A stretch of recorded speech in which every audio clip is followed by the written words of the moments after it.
Did you guys watch the Royals game last night? Ryan Simpson's two loves are on a collision course. It's a full circle bucket list kind of thing. As a boy, he fell in love with baseball. So I played ball out of Kinbury up through probably middle school. His guiding light, his father, Steve Simpson. I mean, my dad killed it when he was at Washburn. He had records that stood for a long time. The elder Simpson struck out 90 batters as an Ichabod in 1970, a record that lasted until 1991. He even pitched in the major leagues. You know, he pitched against Johnny Bench. He faced off against Tom Seaver. I remember collecting baseball cards and drawing my own of my dad and stuff like that. Yeah, I was infatuated with baseball for sure. But Ryan found his second love once he reached middle school. Music came around after I started playing the trumpet. I realized pretty quick that I had kind of a natural affinity for it.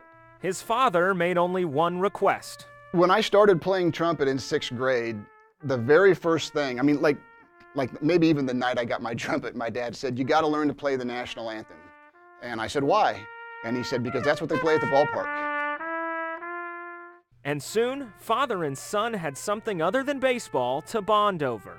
And the first time I played it for my dad, he wasn't a terribly emotional guy, but at that moment, he choked up a little bit.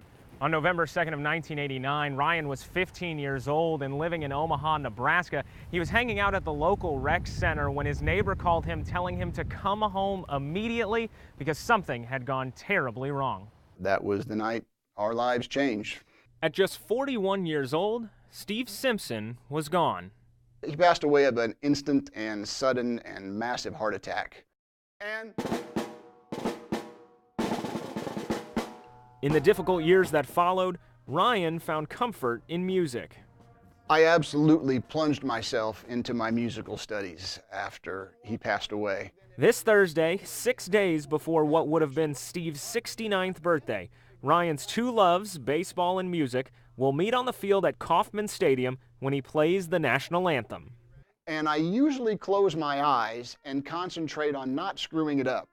But for this one, I'm not going to close my eyes. I need to soak in what's happening at the moment. And in that moment, Ryan is certain his father will be on his mind.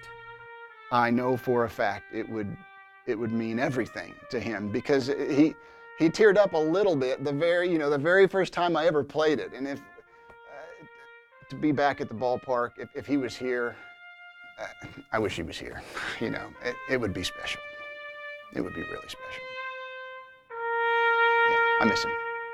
I'll really miss him that day.